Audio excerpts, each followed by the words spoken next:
Welcome, welcome. So good to see everybody. Welcome, everyone. Welcome to the holiday edition. Hello, hello. Hmm. So happy you Testing can the mic. join us. And I am Tristan Miller. This is our second year with the Ask Sean Show and our second holiday show. So we're going to get started. Feel free to share where you're from in our chat, what you're interested in. We want to get to your questions today.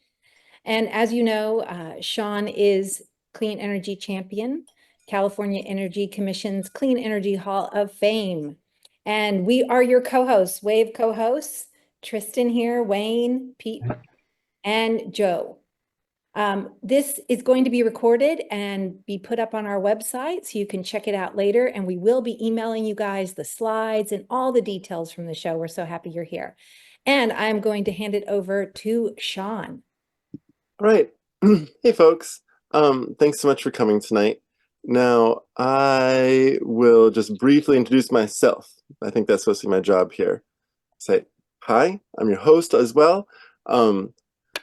I started studying how to get renewable energy into homes in 1995 at the demonstration house. I've given countless tours and installed solar panels and home wind turbines and home biodiesel and home pedal power everything. Um, and then went into a professional career in construction development, having studied building science in college. So 2005 to 2011, I sort of got taught how to do professional construction of affordable housing. And now I've been a consultant since 2011. And we started writing books.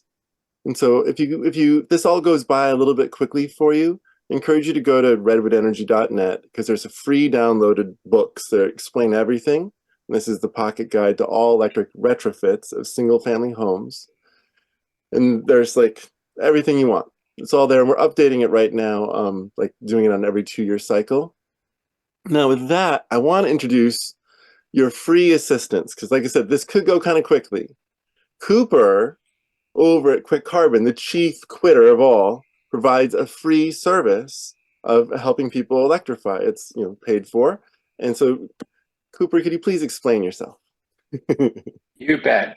Would love to. Hi, everybody. Great to be here. Thanks for inviting me along. Been a huge fan of Sean and the Ask Sean show for a long time. Sean's been a real advisor and coach and guide to us here at Quick Carbon. And I'll just spend a few minutes introducing us and what we do, and hopefully leave you inspired to get a hand with electrification. Now, Sean's going to go more into what we mean by electrification. And I'm sort of dropping us into a middle of a slide show that I'm going to share with you all later. But, what do we mean when we say electrification? Oh, where do all my windows go? Well, we mean all these things in your home, but mostly what Quick Carbon helps with are those things in pink: solar, batteries, heat pump water heaters, clothes dryer, EV charger, cooking, heat pump, space heating, and cooling. So what do we mean? Well, we mean switching your appliances from gas furnaces to heat pumps, and from a gas water heater to a heat pump water heater, from a gas stove to amazing induction stove. And hey, how about that incredible all-in-one washer dryer, maybe that super realistic electric fireplace. That big black thing is a heat pump pool heater, of course, an EV charger. We get asked a lot, though, does electrification mean solar and batteries? Well, here's a chart from San Francisco, and this chart's broadly true in other places. When we look at where greenhouse gas, where the climate impact is coming from, we see that about a third of it, sometimes more, sometimes less, depending on where you are, is coming from buildings, from burning natural gas in buildings. If all of us got solar and all of our electricity was coming from solar and batteries, that little slice of electricity there, 3% of greenhouse gases, would be even smaller. But that 35% of climate impact from burning gas in our homes would not have changed at all, because we'd still have all of those things on the left: the gas furnaces and water heaters and gas stoves. So when we talk about electrification and then we hear about solar and batteries, I hope you'll take away that solar electricity is really predictably cheap And batteries add resilience and climate benefits. And when you combine solar and batteries with heat pumps and induction cooking and EV charging, it really helps you and everyone get the most from your investments. Now, how do you do that? Feels complicated, feels difficult. Quick Carbon's trying to make it easy. Me and my colleagues were inspired by the challenges that we faced in the last few years with trying to navigate the process of getting our own homes off of fossil fuels. And we wanted there to be somebody that could advise us, that could coach us. And I found somebody, they were great. They cost thousands of dollars to give me great advice in my home. It was like a traditional building energy analyst. Maybe it's kind of like what Sean does with his big commercial customers sometimes. He has to charge them, right? But that's not right for you and me. We needed a way for folks to get free, trustworthy guidance about moving their home off of fossil fuels. And that's what we've created. We've been doing this for a few years, and we're thrilled to announce just recently we've exceeded 5,000 homes across California that are loving working with us for their heat pumps and heat pump water heaters, EV chargers, and stoves. And in recent months, we've received some terrific certifications, including Energy Star. That blue logo that you see on energy efficient appliances, well, it's on us. We are the first organization of our kind in the country to receive the Energy Star designation. And just a few weeks ago, we got B Corp certified, demonstrating our commitment to doing well and doing good, to treating our employees and our customers and our communities and our planet with the utmost respect. So how's it work? We'll take you through it real quick, and then I hope that after the call, you'll hop on our website and get going. We're going to assess your home. When you tell us a bit about your home's details, you're going to tell us about your appliances. Maybe you'll book a call with one of our friendly live advisors. Our service is partially online and partially live via Zoom, but it's not in person. We're not going to come to your house. It'll be a Zoom call, just like this one. We're going to develop for you an optimized roadmap for your home. We'll help you understand the best choices, when to make them, how to maximize your incentives and minimize what you spend with contractors, and get a sense of how you're going to save on your utility bills. And then when you're ready, when you tell us, we can get you connected with vetted, trustworthy local contractors who will do great bids, which we will review for you and give you confidence to proceed. Really, it's that free expert advice where we maximize savings that helps our clients happily, confidently get to these completed projects. And really, when I asked before, what is electrification? Fundamentally, it's each one of us a few times saying yes to a contractor who's proposing an upgrade to our home, a heat pump water heater, an EV charger. That's what it's going to take to move us and eventually all of society off of fossil fuels. Now, one last point before I go. We often get asked, well, isn't it better to use up the appliance? I've already got it. Like, shouldn't I just keep burning gas for 8 more years until it's at the end of its life? You could tell where I'm going with this, right? No, you shouldn't. It's a harmful appliance. Sure, it works, but it's causing damage to your community, to your climate, and to your wallet eventually.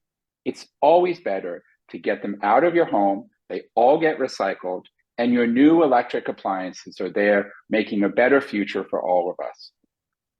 So that's a bit about me and Quick Carbon. I really hope you'll come and quit with us. The service is free, it's easy, it's no obligation, and you can start anytime at quickcarbon.com. All right, thanks everyone. I'm going to hang out here and listen to the rest of this and be answering questions as well in the chat. Nice. Yay, Cooper. Thanks, buddy. Woo. All right. So the point of this is to answer questions. I'm going to give you guys a chance. First off, I think that people have often wondered, like, what are heat pumps? Where do they come from?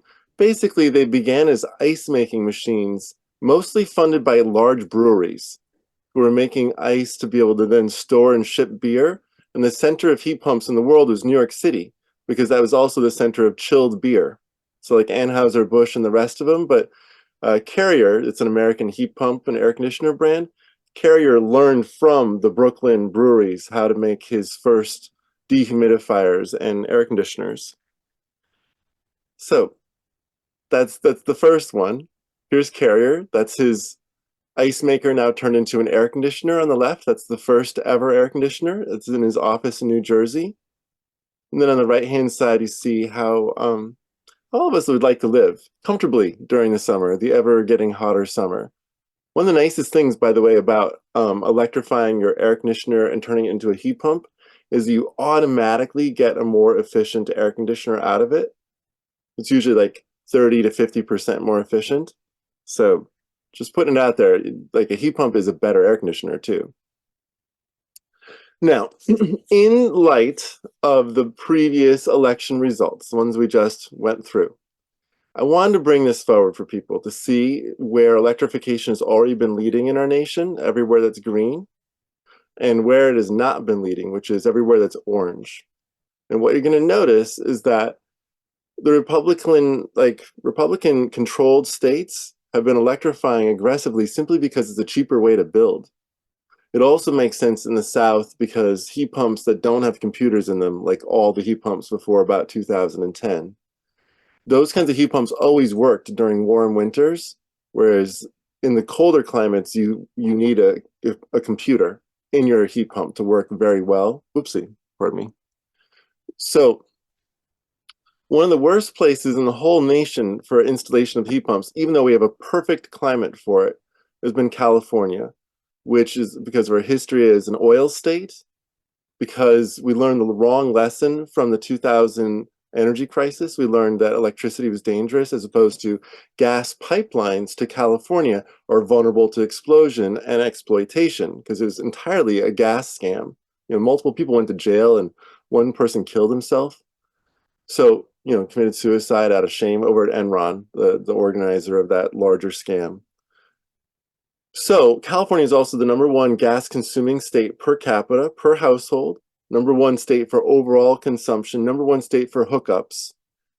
There's a lot of work to be done in California, Michigan, New York, Illinois. I just listed the 4 top gas consuming states in the United States.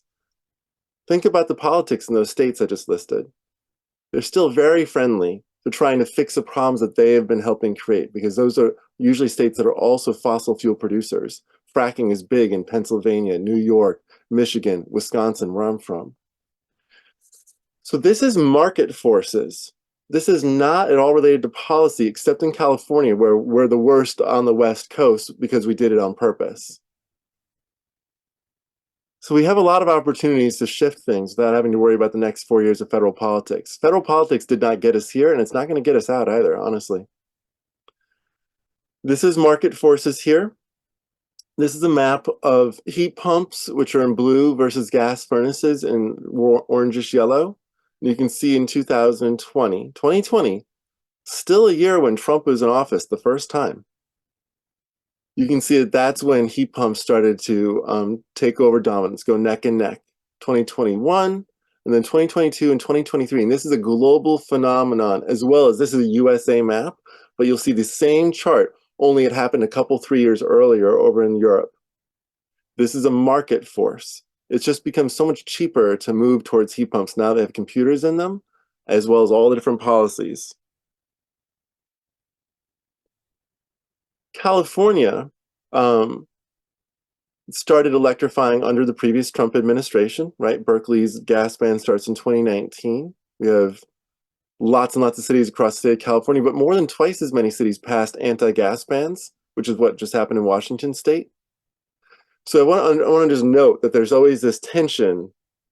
But nonetheless, what we have here is in 2026, the Bay Area that you're seeing outlined in black, as well as the South Coast Air Quality Management District, which has 50% of Californians live in that area. It's around LA and then it goes out east. So essentially 70% of Californians starting in 2026 will not be able to purchase a gas water heater anymore. There's a 0 NOx standard coming in on January 1st, 2026. That's already happening now. And that happens also in 2028. When we have gas furnaces no longer being able to be sold in those 2 air quality management districts, which comprise 70% of Californians. 70% of Californians is also still more people than any other state in the United States. That's more people than Texas has in the entire state.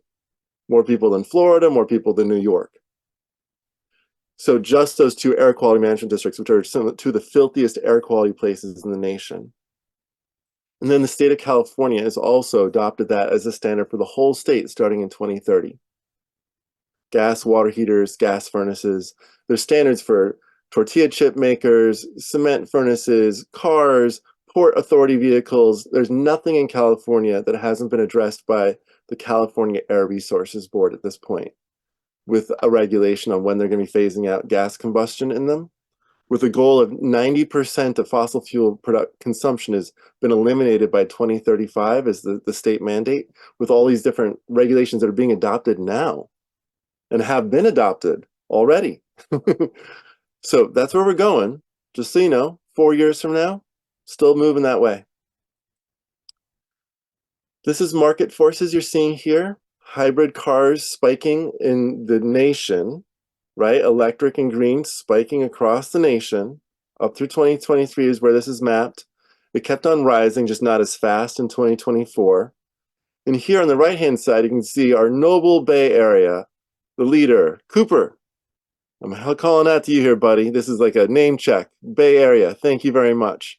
You're seeing places where there's more than 50 and even 60% EV adoption back in March this year.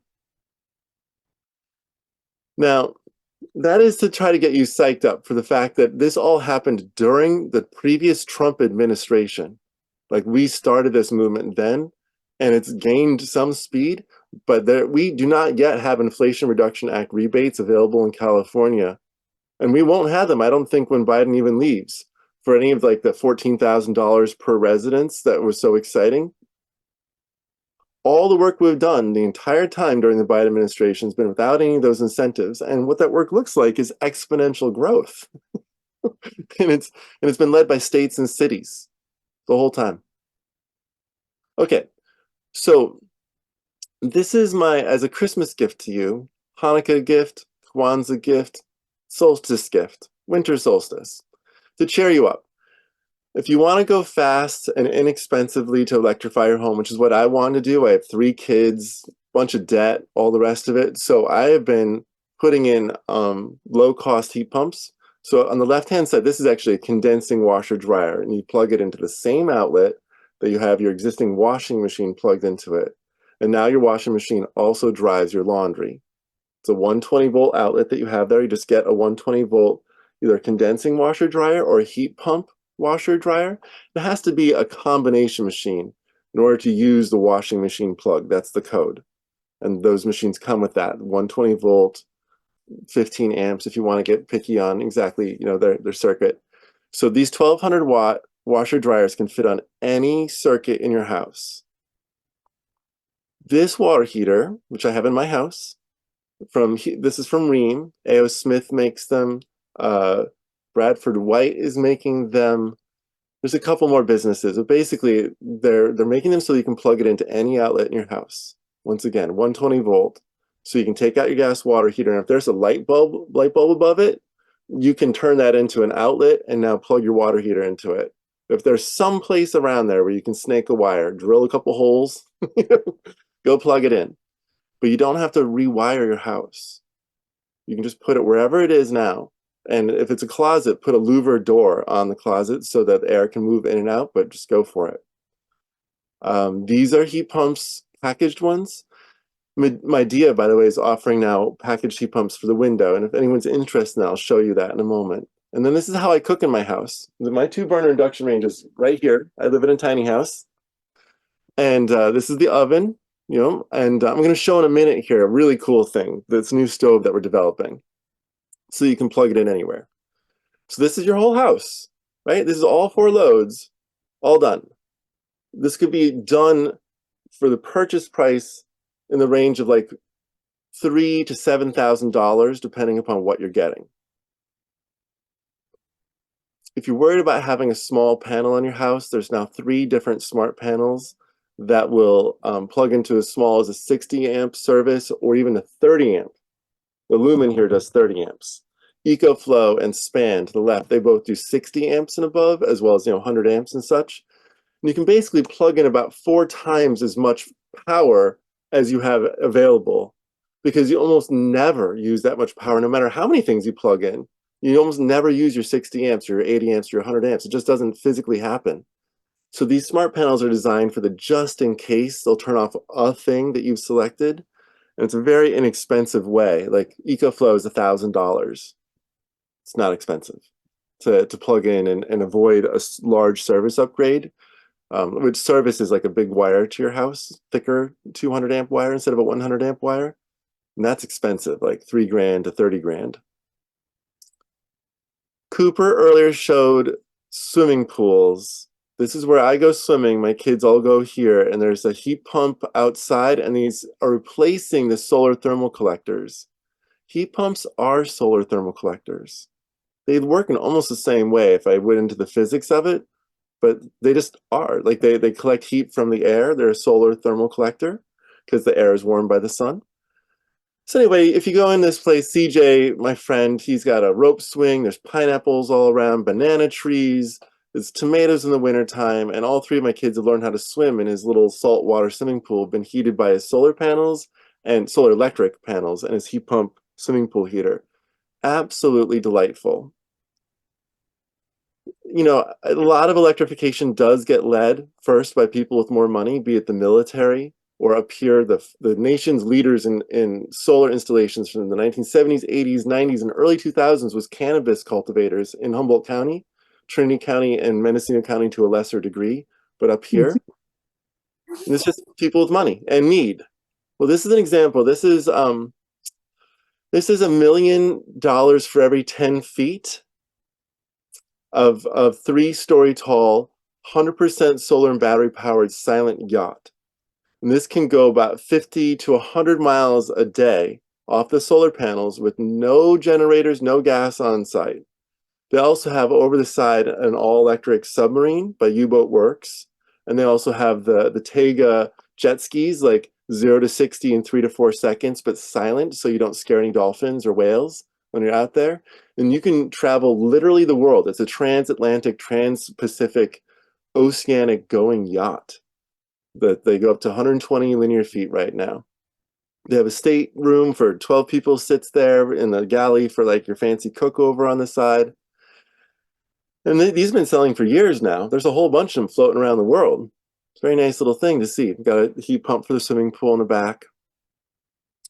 This is my daughter not burning herself. Joe, I was wondering, in your holiday guide, did you stick in any of those humidifiers that I showed you, those little fireplace humidifiers? Oh, yes, I did. And Oh, I perfect. included a tabletop mat one, and you'll see one that's as big or much bigger than an actual fireplace. Excellent. This at the time cost $1,400. And now you can literally buy one, looks very similar, for $10 to $30. And it's just a dehumidifier, like, I'm sorry, a humidifier, a little ultrasound humidifier and some LEDs, and then you just decorate it. It's amazing. They're so fun. They're so lifelike, like flame, and you can stick your hand in it without getting hurt. It's just, you pile up your presents around it, holiday style, and that's how I do it. Like I put the fire right in the middle of all the presents next to a little miniature Christmas tree. It's so charming. You can't do that with a gas fire. Okay, and now is Rochelle here? Was she able to make it tonight? Because if so, this is for you, baby. Nope, she wasn't able to make it. Oh well. So We'll the send her the recording. We'll make sure she gets it. Okay, so I'm so excited about this. I've spent 9 years, starting in about 2015 is when I started helping manufacturers develop 120-volt, plug it in anywhere, heat pump water heaters, heat pump space heating systems, laundry drying machines, like those things I've been showing you. I've been a researcher in showing that, developing products. And the one we really need is the hearth. We need a solution for stoves. Not those little countertop plug-in ones I showed you a couple minutes ago that I still use and have been using ever since my mother-in-law died in the Tubbs fire in Santa Rosa. And she had helped us install this gas stove, and because that was a climate change-induced wildfire that killed her, we obviously immediately dragged that damn stove out of the house. And ever since, we've been using these countertop solutions. But I'm trying to invent a solution that looks like a normal stove. And so through advocacy, I got the city of New York, like New York City, right, to put out a challenge with NYSERDA. And I've done a lot of other things, met with venture capitalists, met with different grant funders and utilities in California. No one's bit yet that we need to have a stove that you can plug into just the outlet that's next to the stove without having to rewire anything. So this is what it would look like. It would have 3 burners because that amount of power in the wall can easily support 3 burners going at once. It would have an extra large one because so many stoves only have like 7-inch coils, which are kind of small. It's a 10-inch coil, induction coil underneath, handles like a 10-inch pan or a 12-inch pan, a big pan. As a parent of 3 kids that lives on a farm with an ex who ate like a horse when she come in from farm work, and often 2 housemates that I was feeding every night. Like I needed 10-inch pans, 12-inch pans perhaps. Then like this broiler, of course, lots of different things get cooked on broiler. Convection oven is interesting because we've been deploying Channing Street copper stoves, which have a battery in them, so you can do that, plug it in anywhere. I'm going to show you some data from them, just hot off the press for you. But the problem is that the convection fans are changing people's recipes. Every stove we replaced didn't have a fan, and convection fans cook things faster at lower temperatures. So it's very energy efficient, but it really was getting a lot of complaints from people who were burning their food and didn't know why. We had to like talk with them about convection ovens. Totally understandable, right? And then it's going to have knobs on the front so that people with Parkinson's or people just with hands that are, so you can still use it if you have shaky hands. American Disabilities Act, ADA compliant knobs. Now to prove this out, in case you doubt me, this is how everyone in Japan cooks. I sent my brother into a big box when he was there doing an art installation at a museum. And I was like, can you just go take a whole bunch of photos in a big box? And he and I love both going to hardware stores. It's like one of my first jobs. So candy in a candy factory, right? So he goes in and takes pictures of all the stoves. I have about 20 more photos. And none of them have 4 burners. The biggest one is 3 burners. This is for a nation of 120 million people. And what they do is they have a drawer oven for fish broiling, for mochi, for various baked goods and things. And then they have 3 burners on top. That's it. 3 burners is luxury. There's differences in quality and all the rest of it, but that's how people cook. And turns out that's how Americans do. At least these 35 tribal households of the Shere people of the Trinidad Rancheria. Quick shout out. Keep in mind that California was a full-blown government-organized genocide. It was called the War of Extinction. That's what the governor called it, starting in 1850. Heavily funded, millions of dollars every year to wage a war of extinction. So rancherias up here are composed usually of 3 to 5 different tribes, frequently languages completely different because there's 3 different language groups settled in Humboldt County right here. So like as different as Chinese and German. They did not speak a remotely similar language or have remotely similar cultures except for living in similar places. So anyway, survivors, maybe 1% to 3% of the tribes up here survived physically, like 3,000 Wiyot reduced to 63 Wiyot before they were allowed to recover, because the genocide was ongoing until about 1920 or so, where lynching up here was still happening in 1950s. Okay, so that's what you just need to know. Like, this is where I'm coming from up here. So this kind of tribal community of survivors who get put onto one piece of land, not rich at all. 2 of the places we put in had trailers. This is how they cook. These are for families, these are senior citizens, it's the whole of humanity. 99% of the time they're using 3 burners or less. Less than 1% of the time is on 4 burners. And you can see here in blue, that's the amount of time people are using 1 burner. 13% is 2 burners in orange, 3 burners is in purple. My mom is calling me. Hey mom, I'm teaching a class. I'll be back though. Okay. Who knows? Might have been a butt dial. And then this is also from that same data. This is all those households, how they're using it over the course of a day, and orange is the oven. And in dark blue, that's a burner in the back. And then in slightly lighter blue, in the next one, you can see two burners that are in pretty heavy use. And then at the very top, another very light shaded blue, that's a burner in the back. So the two front burners are in use. And you can see, therefore, that this stove that I'm proposing, and I flew down to San Francisco last Friday and met with Summit Appliance. They're in like New York and New Jersey, and they make specialty appliances like vaccine fridges and freezers and things like that, like really cool stuff. So they make lots of stoves, and they're gonna do it. At least I pray after 9 years of trying. Got someone to do it. Yay! Well Okay, done. so I'm still here for questions, and so I'll just put it out there. Jay Bassett or Lynn J or Betsy Patterson or Linda Kramer, if you have a question about your house, the goal of this is to answer any questions. So we've got about 15 minutes or so. There Just is like one from anything. Francis Lee. There is one, Sean, from Oh, Francis Lee. Does a 120-volt heat pump need a dedicated circuit? it usually does not.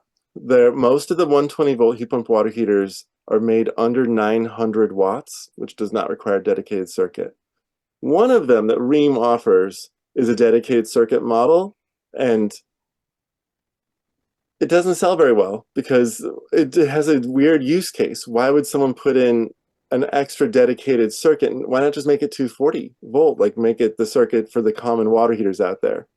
So to put it out there differently is like all the heat pump water heaters that you usually call 120 volt, they say shared circuit, 4 shared circuit, and they run between 500 and 900 watts.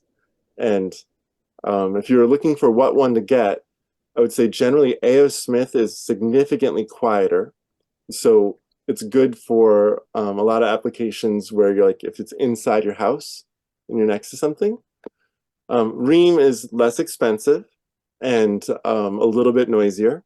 And so it might be something for your garage or for an exterior closet, or you make some choices, or you just have a little bit less money. So it's but yeah, you should just go get one of those shared circuit 120 volt heat pump water heaters from Rheem or A.O. Smith. Is a good place to start.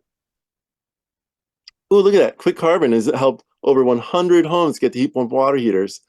Yeah, I'm going to answer your questions, but you got like free professional help over with Cooper. Yeah. Cooper, jump in and share with everybody what you're offering here.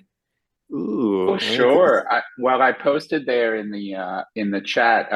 We're not yet sort of making this public, widespread, but Sean mentioned one of the 120-volt heat pumps for heating and cooling options, and we have one that we've been able to arrange a special price on. I think at one point this particular machine was being sold for $5,000, but for us right now, it's just $1,800 plus tax and shipping.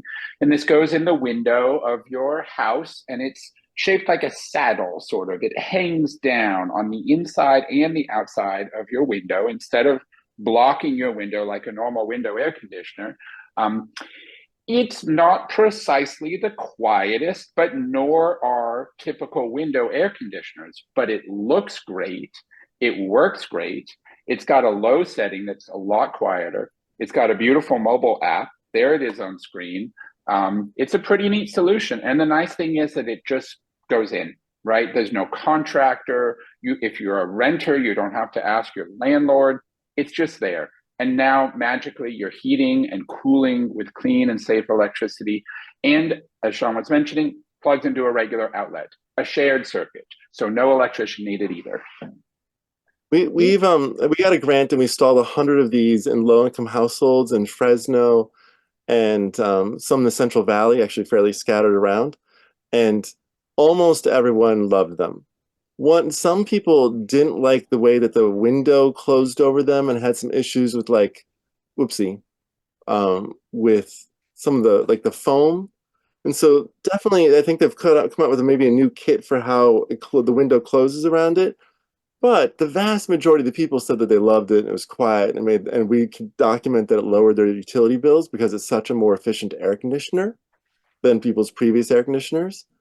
And that's a great one. I want to show on Here's Hey, my favorite John, light. John, Yes, can I just please. interject something about water heaters? I'm in 3C REN area. 3C REN is Tri-County Renewable Energy Network, and they have an offer of giving you a loaner water heater if your water heater goes out, so that you can put in a hybrid electric water heater. So that's a service that they provide to San Luis Obispo, Santa Barbara, and Ventura counties. So if you live in those areas and your water heater goes out, you should check out 3C REN to upgrade. And there are probably other areas that do similar programs. We'll make, Wayne, let's include that in the follow-up email with everyone, just so they have it. Okay. Sean, there's another question from Betsy Patterson, looking for an induction stove top. Did you see that?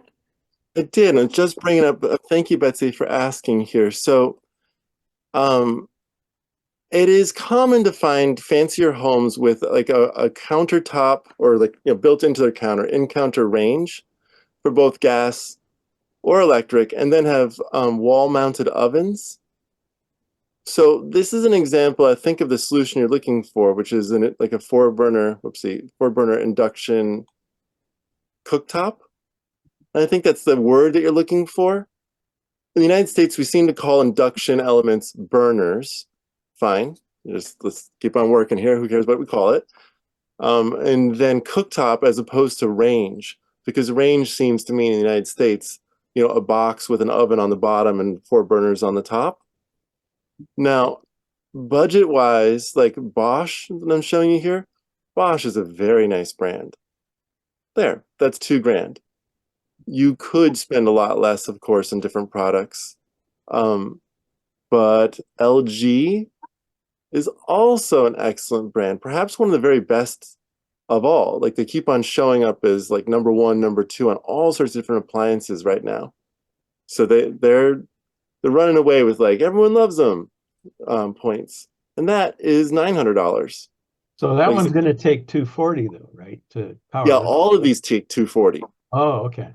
Yeah, four burners takes 240. There's no such thing as even there's really no such thing as even a three burner that takes 120 volt currently.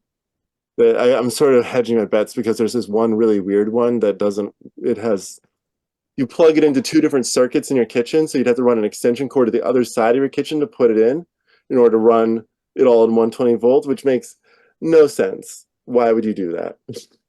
Just running extension cords around your kitchen so you could have two circuits that you're accessing so you could run four burners. So does that kind of answer your question? Samsung is also an excellent brand. I would say Samsung and LG that you're seeing here with these $900 versions would be terrific choices. Terrific choices. You wouldn't regret it. And I have Samsung and LG products in my life. I also am kind of partial to KitchenAid. And maybe that's just me using them my whole life, but we also have a double burner nice KitchenAid stove. But you're seeing like Bosch, once again, KitchenAid is more of a luxury brand price point. Well, and this is 5 burners, but it's at $2,000, not the $900 we were just looking at. So a question to you would be like, well, do you have any brand loyalty? Or are you the kind of household that just swings one appliance direction?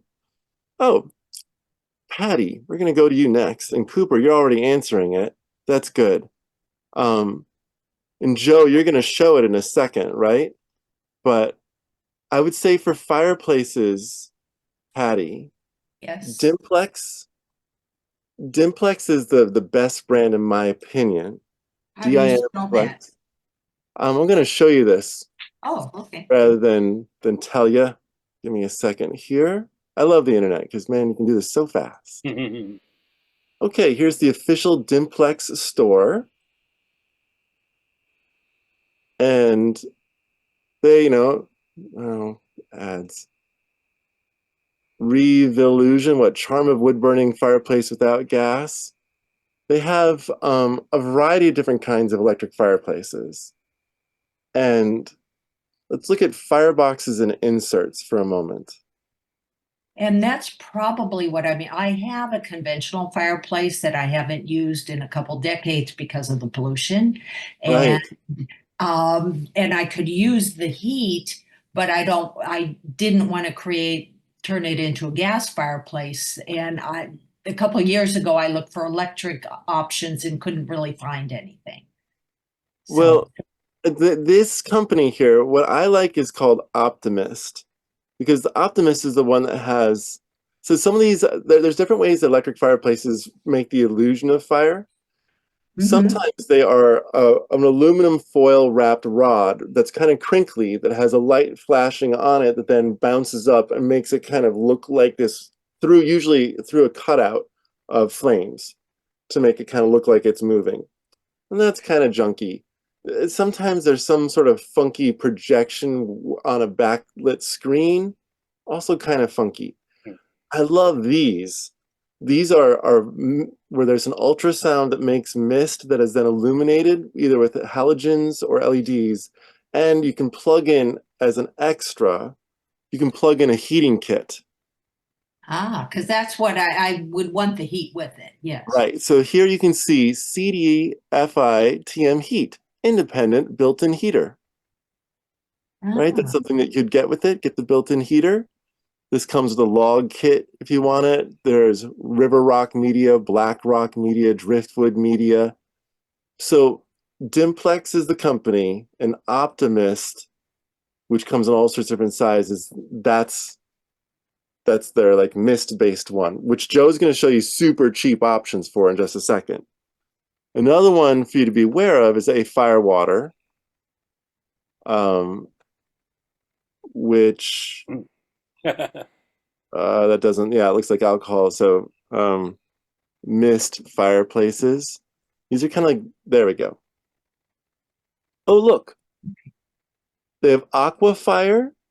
This water, there we go. Look at these big ones. But they cost money. I don't know what your situation is. So this is like for fancy people's homes.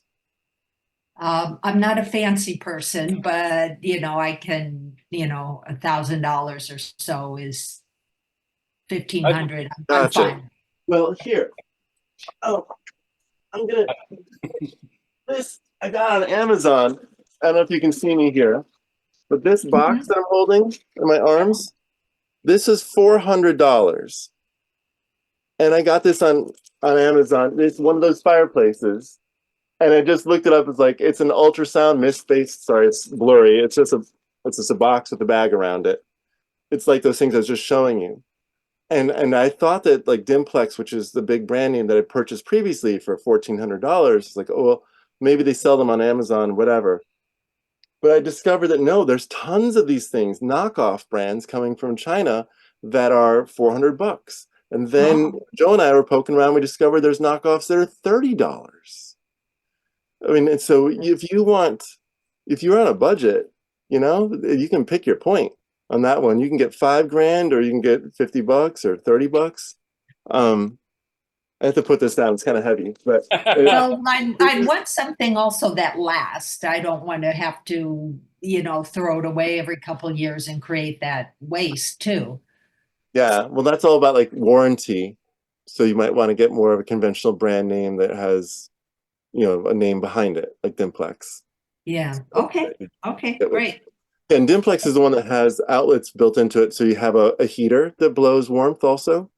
And it's nice. They just take whatever's available at an outlet nearby, so it's not like you have to rewire. Okay. Okay. Well, thank you. Of course, that's what we're here for. Maybe take another question before I politely hand it off to my co-hosts. Is there another question in here? I think some good comments, though.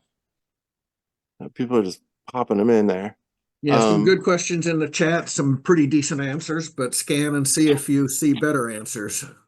Okay, so David asks, I know that California has 13 gigawatt peak power of grid-connected batteries, but what is the honest risk of overloading the grid with all of the evening use of electric stoves and washer dryers in addition to the summer air conditioning load?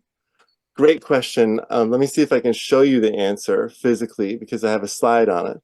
But basically, what SMUD discovered, they did 700 homes where they made them all electric. And they tracked their peak before and after. And basically, because the new heat pumps for space heating were so efficient, usually 40%, 60% more efficient than the existing air conditioner, and sometimes like half as much energy, because of that, that is what creates the peak in the winter, in the summertime. It's air conditioning.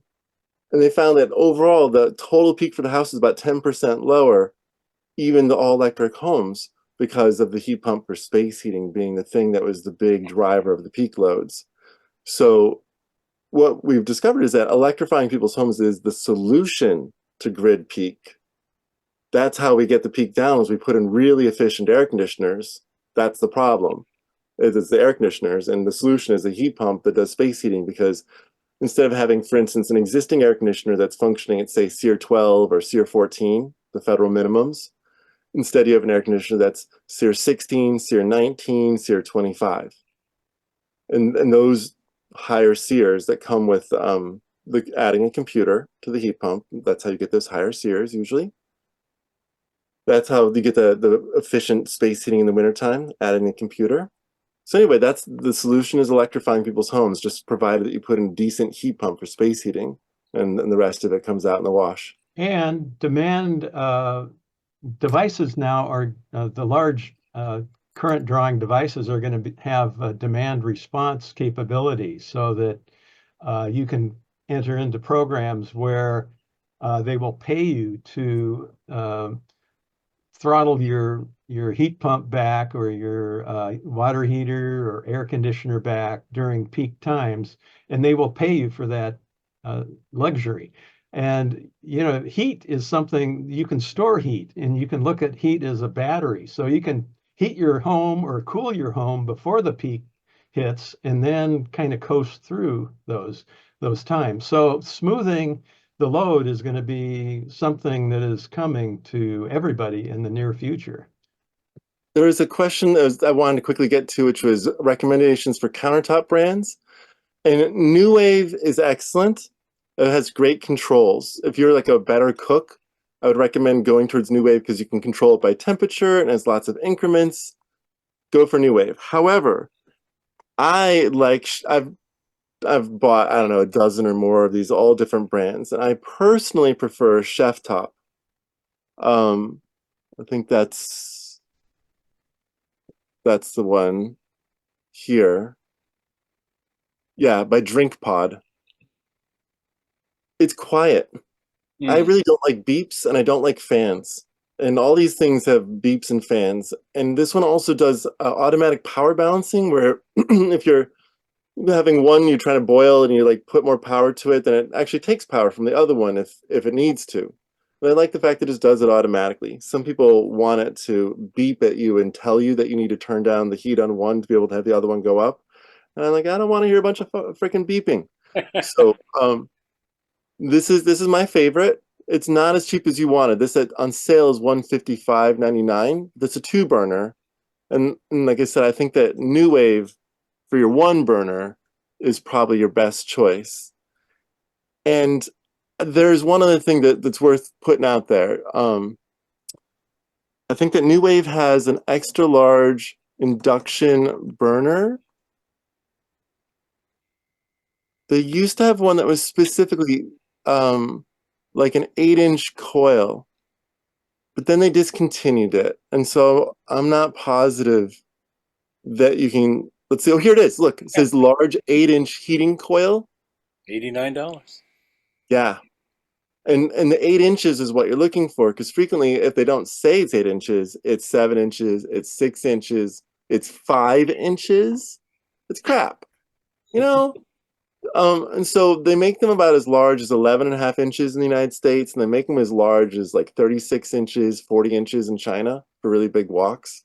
But in the United States, getting an 8-inch is a good deal, unless you're going for like a full-blown professional stove, in which 8 inches and 10 inches are more commonly available and given. Now, okay, I want to pause there because I have co-hosts, but I'll answer questions in the chat if anyone has. and I'll hand it off to Joe. Is that right? Or That is is it Pete? right. Okay. That's me. Hey, you Hey, go. hey. Great job, Sean. Let's see if I can't share my screen. Is everyone seeing that now? Yes. Beautiful. So let me just start by saying, ho, ho, ho, this is our holiday show, and I am bringing the Santa to you, ladies and gentlemen. The choices that I'm going to show you are gift choices for people that you want to help electrify their homes and for people that you know who are electrification aficionados. It's also perfectly fine to buy yourself any of these gifts. So let me start off by saying that these are my personal choices.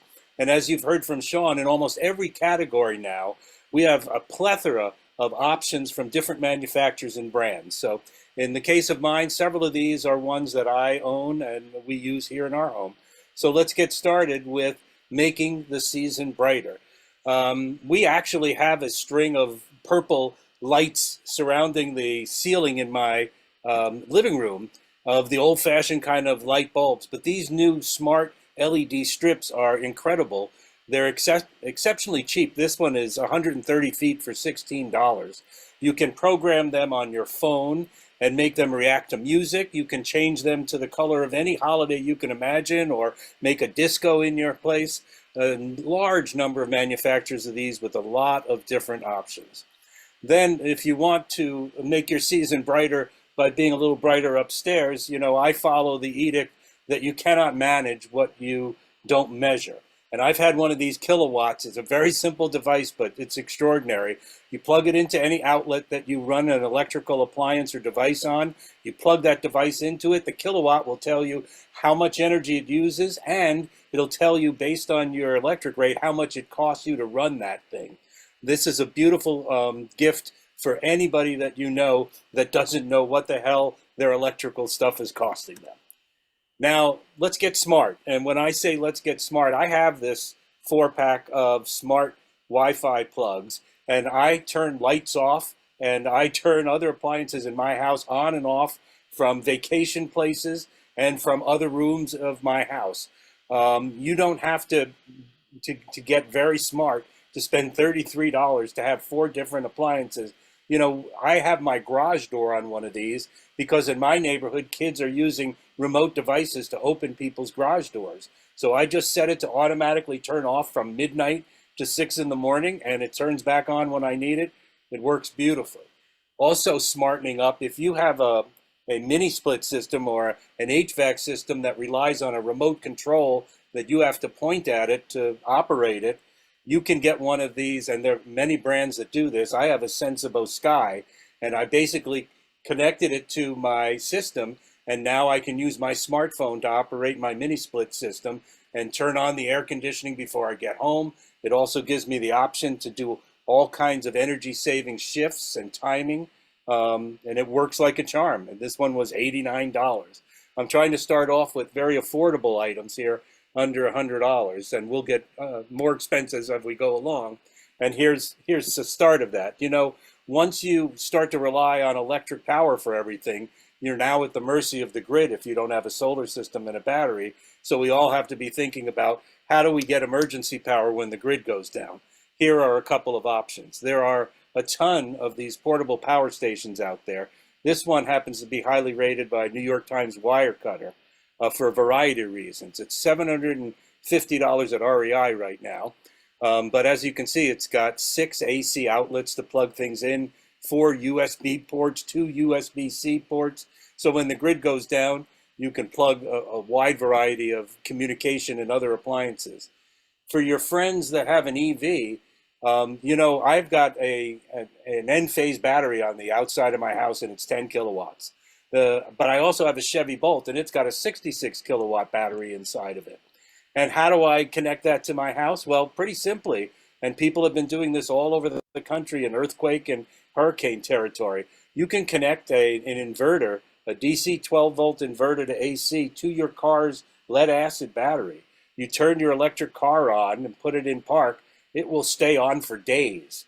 And you don't need it to, because you can plug in your refrigerator and have it powered up for X number of hours, then power it down, just using this pure SIN inverter connected to your car's battery.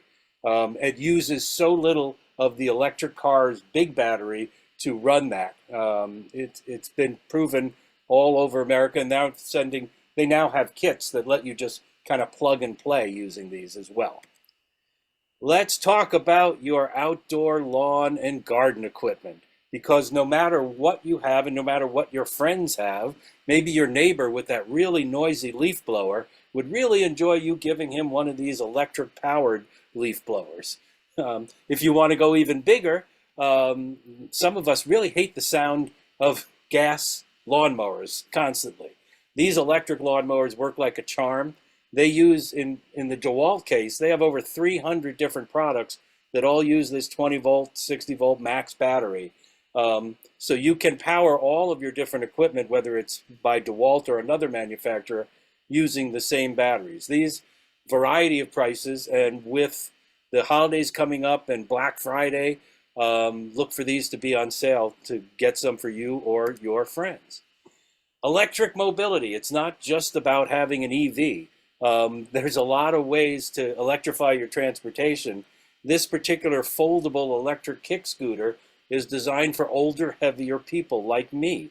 It has very thick tires. It has a wide deck, but it will go 20 miles an hour and has a 31-mile range. And it folds. So maybe you're like I am. I'm 10 miles away from the nearest train station.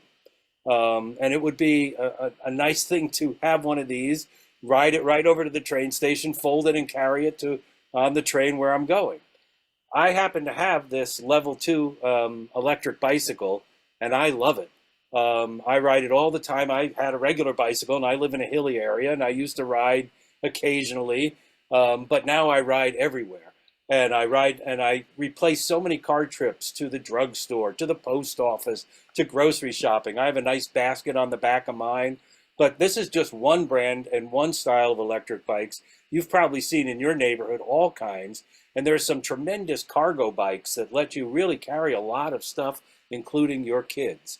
And price-wise, the folding scooter is about $500, and the electric bike, I believe it's on sale now, but I paid about $1,600 for that. Let's talk about electric fireplaces. On the left, this fantastic item is $29 at Amazon. It may not be the brand that Sean talked about, but it not only gives you a water mist humidification, but it also has the ability to be an aromatherapy diffuser, and you can put your choice of different fragrances in there. And as you can see, it's a tabletop thing. It would fit right on your nightstand, and you can change colors as well. Now, just so you know, I bought 4 different brands. I had so much fun with my company's money, and I spent like $110 on 4 different ones. So I'm super psyched about these. Continue about that. Now here's another option for a much bigger one that that is far less money than the fancier one Sean was showing. This comes at 40 inches wide, 45 actually. It's 45 inches wide by 11 inches high, and it also provides heat. It's programmable. You can change the flames to a variety of color.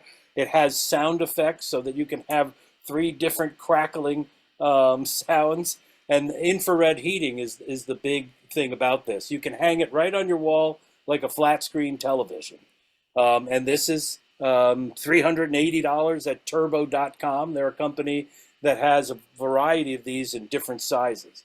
So there you see you've got an incredible amount of options, from little tiny tabletop to these mid-range ones to the more expensive high-end models that Sean showed us. Now let's talk about how we're going to cook things for the holiday.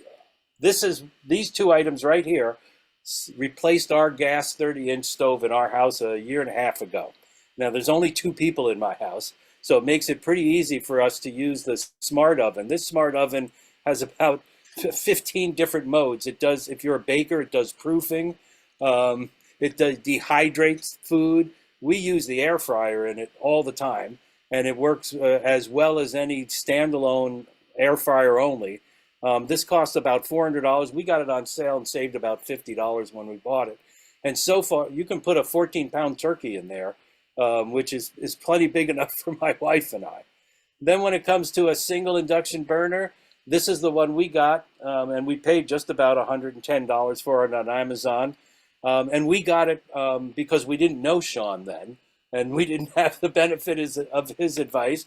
And so we relied on the ratings from Epicure, from Bon Appetit, and from New York Times, all of which list this particular Duck's Top 9600 LS as their #1 model. But as you'll see in the following presentation, our cooking expert, there are a wide number, and Sean has already showed you. You can get as infinite as you like with cooking using induction in a single burner, double, triple. Now I'm sold on there's no reason for 4.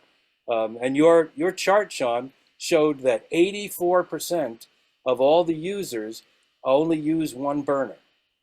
And so far, that's worked out for us. We've had to do a little juggling sometimes when we want to make 2 stovetop things, but it's worked out well. And that, my friends, is my holiday gift guide for 2024. Very happy holidays. All right. Well, we're in And the home now- stretch now. Go ahead. Yes, now my good friend Pete is going to tell you a lot more about electrifying your cooking and how that can work out for you. I'm getting hungry now. Take it away, Pete. So hello, everybody. Pete Marsh, and I get to talk about cooking. And so we've heard a ton about these things already. On the left is our single element induction hob. We used that for 2 years sitting on our gas grill. And we finally, about 3 months ago, got a slide-in induction range. But this thing worked great, as you've heard from everybody else. So the most important thing I want to talk about, though, before I jump into that, I've been keeping an eye, and I have not seen Rochelle be able to join us, but many of us have probably heard about Rochelle Boucher. She's the leader of the Chef Fluencer program for the Building Decarbonization Coalition. And 3 days from now, 2.5, Thursday at 10:30 Pacific in the morning, she's going to do a presentation on entertaining tips and tricks in an all-electric kitchen. And the link is here on my slide. I will also drop it into the chat, and folks can sign up for that if you want to. But so here's the deal, right? For well over a century, we've become accustomed to thinking we can't live without fire. But guess what? A lot of us have been through transitions in our own lives. Anybody remember this transition? And so here's sort of a really crude depiction of the evolution just in a little over 1 century of different types of cooking devices in our kitchens.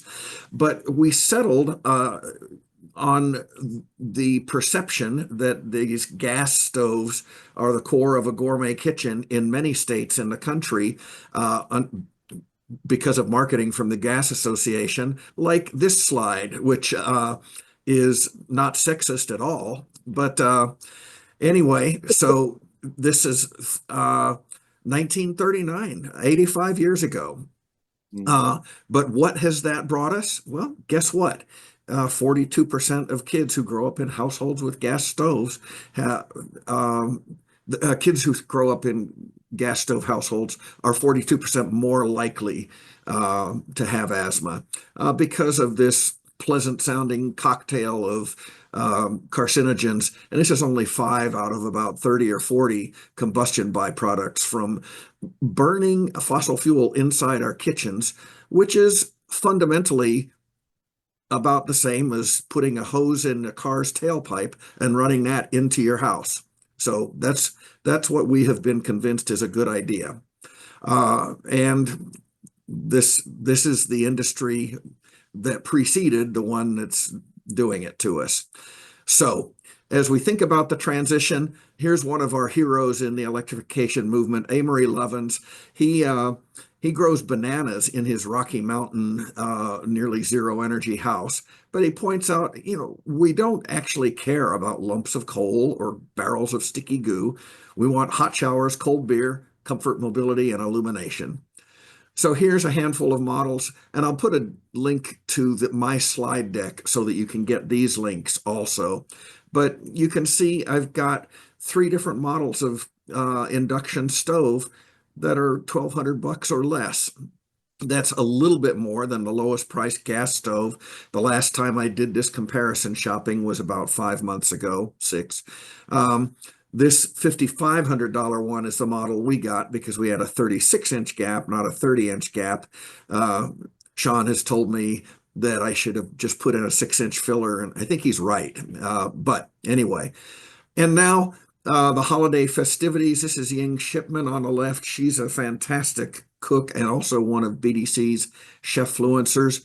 This is a demo that I did just a month ago for half a dozen realtors in my house. I cooked stir fry, and then afterwards I did these steaks on my cast iron griddle. Notice that my cast iron griddle sitting on the induction dual burner bridge element is sitting on top of paper towels. My wife likes to do that to keep from splatter getting on the stove, make it even easier to clean. But who says you can't get good grill marks on a stove? Thanksgiving, stuffing, etc. This is all done on induction. Christmas, etc. Hanukkah, gotta have our latkes. Kwanzaa, fondue and melting chocolate. Don't need a double boiler. Just use induction and set it to the precise temperature that will melt the chocolate without burning it. There's lots of myths that you can't cook Chinese food on induction because the round bottom wok. Well, number one, they make round bottom standalone woks for a little over $200, also by New Wave, that precision control.